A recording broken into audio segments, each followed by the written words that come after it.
Good morning. It is so nice to be with you. You know, I have such nice memories of my times in Brazil. Such a loving and musical and joyful culture. Even in these hard times, you must be still singing and dancing. Um, so Luciana asked me to say just a little bit about Call of the Time. So it was really Dadi Janki's inspiration. Do you all know Dadi Janki? Yes? No? Should I say a little word? So, Dadi Janki, this was 1998, and Dadi called some of us together, and she said, you know, there are very good people in the world who are trying very hard to help the world. And she said they're in all sectors. They're scientists, they're running nonprofits, they're artists, they're musicians, they're business people. And she said they're getting very tired. And she said, who is going to serve the servers? So she said, we need to create a way to sustain these good people, spiritually sustain these good people who are serving the world. So that was the beginning.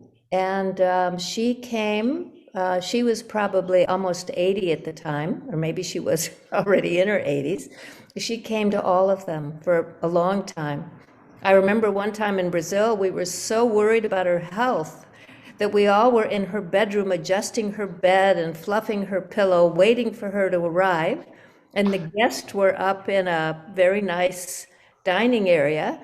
And we kept waiting and waiting. And finally, someone sent word, Dottie's with the guest.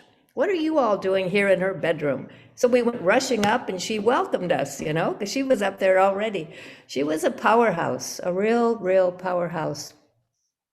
But most important, she really was wise on this subject of being a trustee. So, so I'm going to just share some thoughts with you, and I'm happy to be interrupted. All right, I see this as a conversation, not so much a talk. So please feel free to interrupt me at any point. And you know, all of you, I don't know all of you equally well. I know some of you very well and some pretty well. But I know that we are all trustees for many things, especially on the outside, right? So we are trustees for property, we are trustees for businesses, for our families, we're trustees often in our communities, for organizations we've started. You know, we have this awareness of what it means to hold this care and responsibility for things and for places and for organizations. When we move on to the spiritual path, we turn our attention inside. And so we then become trustees for what's going on inside of us. Trustees for our mind. Trustees for our hearts. Because, you know, everything that we say and create and do and invent on the outside comes out of our minds and our hearts. So what we create can't be of a higher quality than the quality of our mind and our heart. So, for example, if I am very angry, which we have good reasons to be upset, right? We have very good reasons. Lots of things are wrong. But if I have an angry mind, if I have an angry heart, then what I say when I open my mouth and what I create will carry that anger with it. If I am anxious, if I am sad, right? Whatever the character of the mind and the heart will characterize whatever I create. So I may be upset with the world, but what I would be doing would be bringing my sorrow and my anger to the world. And as the Buddhists say so eloquently, the world doesn't need our sorrow, right? Since Luciana brought up Dadi Janki, I will share a little story from Dadi Janki. So we were in Oxford, England at the Global Retreat Center, and we were having a call of the time dialogue. And there was a young man there from, I think he was from Namibia. His name is Karva Pop. He's currently in South Africa, but he was a young leader, and actually he was in a wheelchair at the time, something with his back. And so the opening night, Dadi Janki gave this talk about the power of happiness and the power of peace and exactly what you would expect, right? You would expect her to talk about peace and happiness, and he's listening, and he's not really smiling so much. He's listening to her. And she got done, and he said, Dadi, he said, all due respect, but where I live, there aren't causes to be happy and peaceful. He said, in fact, I'm not even sure it would be appropriate to be happy and peaceful. He said, people are really suffering. There's a lot of violence. There is a lot, I think it was Ebola at the time. He said, people are really, really distressed. He said, why, what would it say to them if I showed up and I'm all happy and peaceful? Now, Dadi loved it when anybody engaged with her like that. She lit up, and she walked over to him, and she said, Karva, she said, there is no power in anger. What she basically said was, all heat, no light. She explained to him, she said, the innate nature of the soul, the innate nature of the being is where the power is. So the inner being is naturally peaceful. That's what we're made of. We arrive in peace. We are naturally loving, kind, compassionate, happy.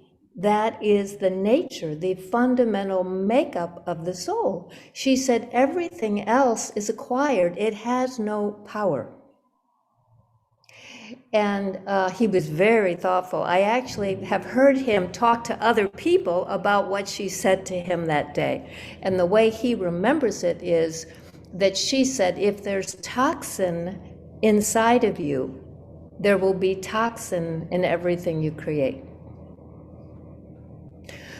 So the reason I'm sharing this with you is because this is an aspect of trusteeship.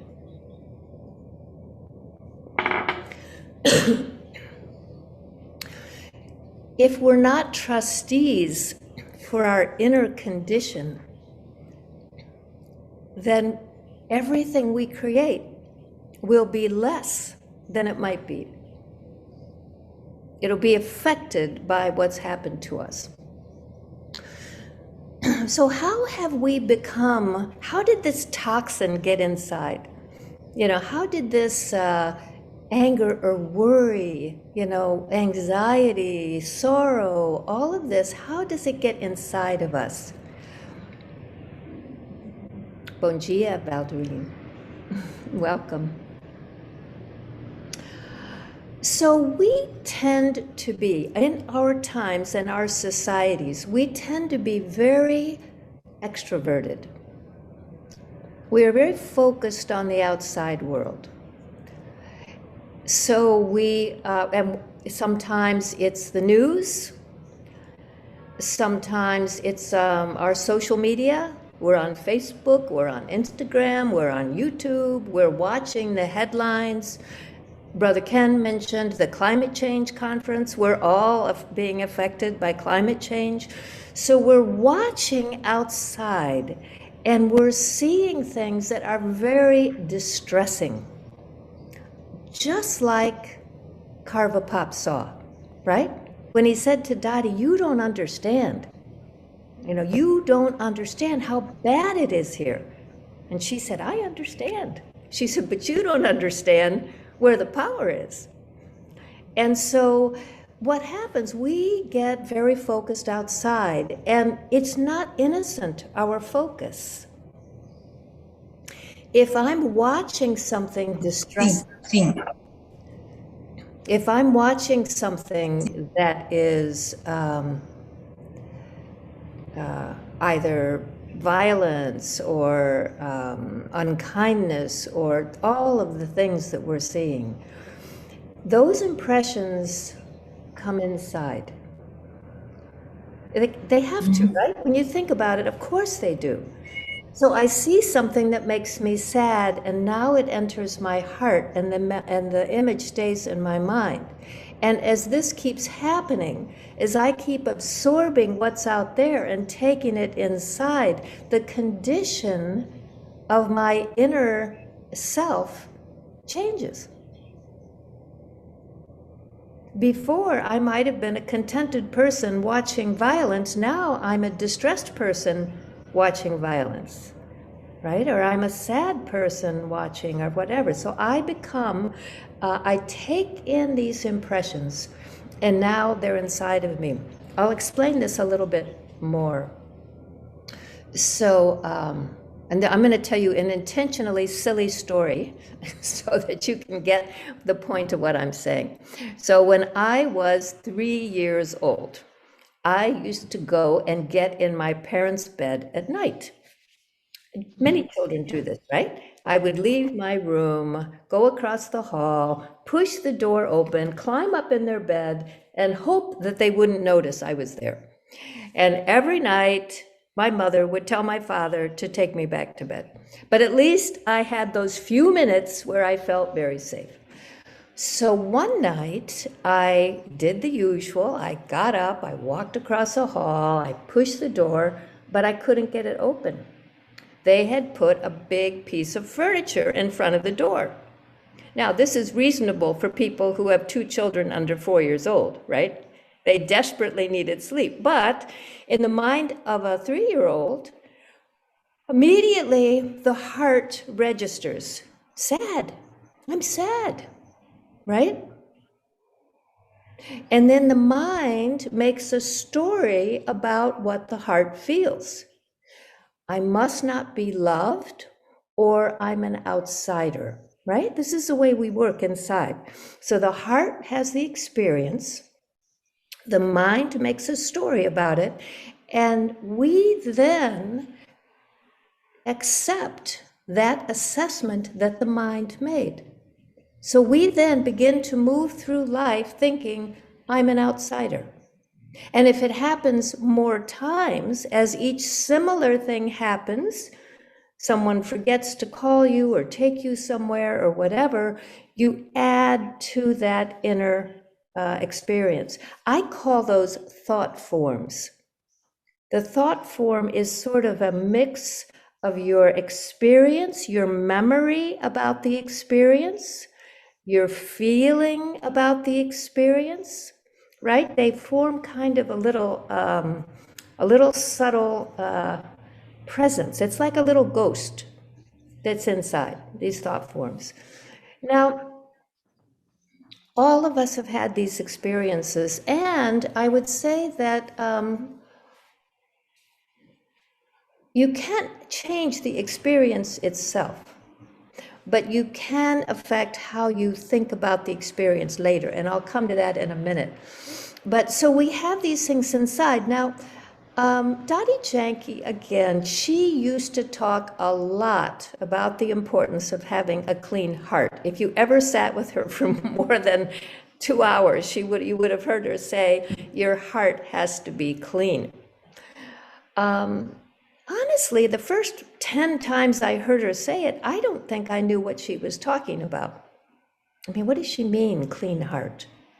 But one time we were at a retreat in India, again, Call of the Time, and there was a man there who was in the House of Lords in London. He still is with the Call of the Time, and he was sharing with her something going on for him with his family.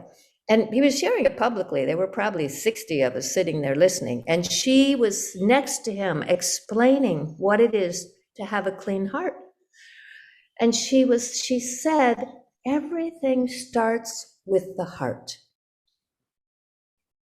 She said, the heart takes in sorrow or anger or fear or worry, and it harbors it.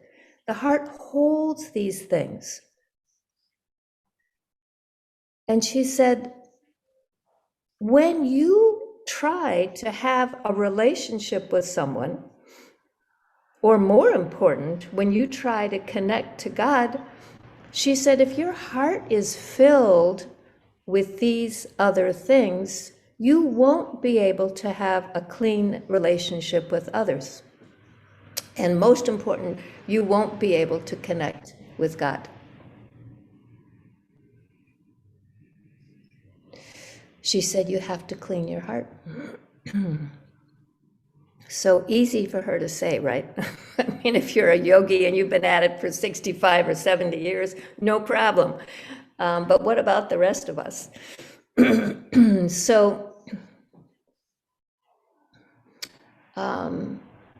this goes back to what I was saying at the beginning. If we have these things in our hearts, and we do, right? We do. Why do we keep getting in the same kinds of relationships with people? Because we've got these things in our hearts, and it makes us seek out certain kinds of people. Why do we keep finding ourselves in the same situations at work or in our communities? Because of these conditions in the heart. Everything that comes out of us, every thought, every feeling, every creation comes through these things. They are like a filter. They are affecting how we show up in the world. So when we talk about being a trustee, this is one way to think about it. This is one way to think about what does it mean to be a trustee. So when we're a trustee for the conditions in our heart and our mind, right? Because I explained to you how close these are. So when I was 3 years old and had that experience, first I'm sad, now I make the assessment, I'm an outsider. And you know, if I think I'm an outsider or I think I'm not loved, how do I behave in the world? Well, I'm always trying to get your attention. Love me, right? Pay attention to me. Or I'm trying to control things. You know, I'll manage this to make sure I'm never on the outside. You know, we get annoyed with people. We say, why are they so controlling? Well, they're so controlling because somewhere in their mind and heart, they have an assessment that they're not lovable or they're not worthy or whatever.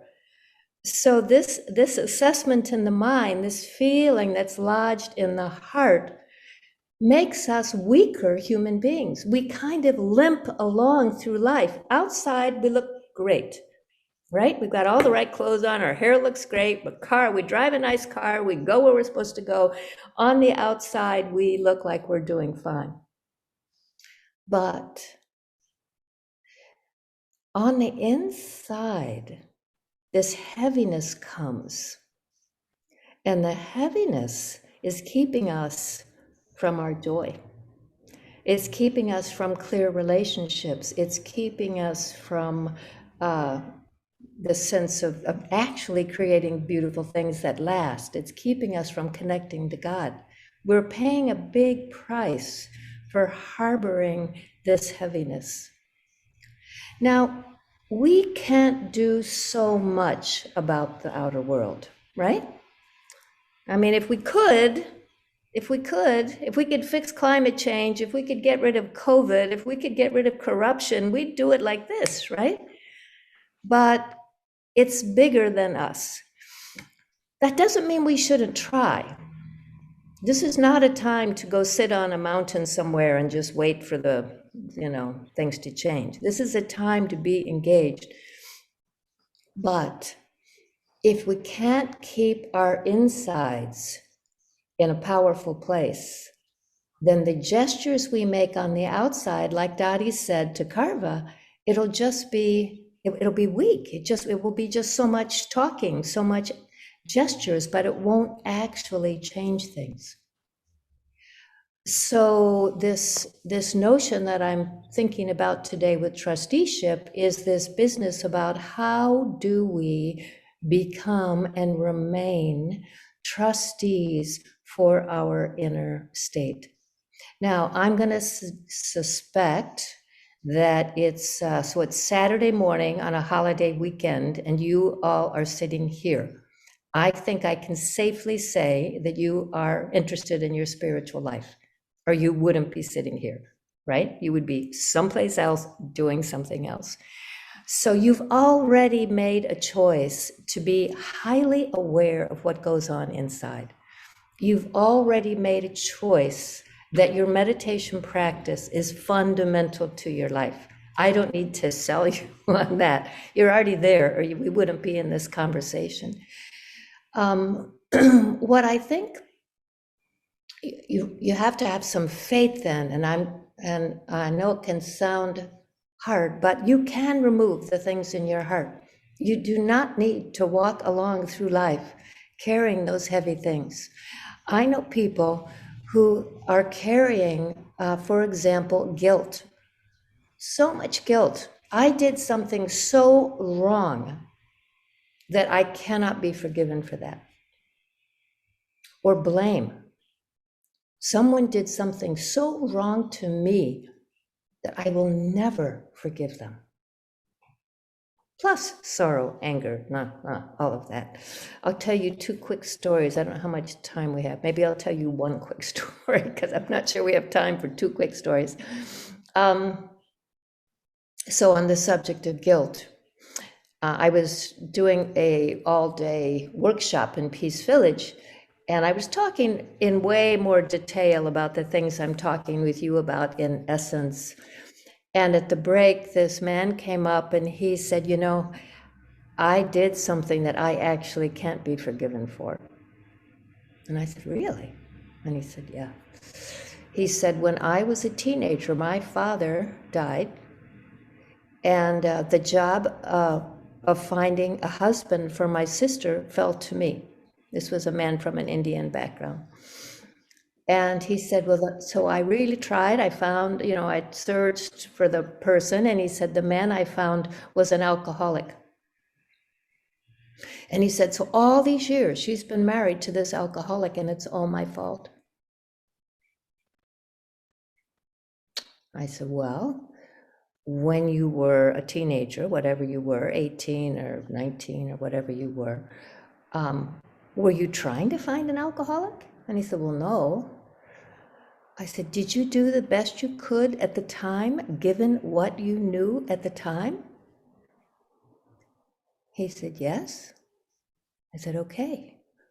Then you have to find a way to forgive yourself, to apologize and forgive yourself. And you don't need to get in the car and drive to your sister's, because this isn't really about your sister. This is about you, what you're holding in your heart for yourself. So I walked him through what it sounds like when you apologize and you forgive yourself.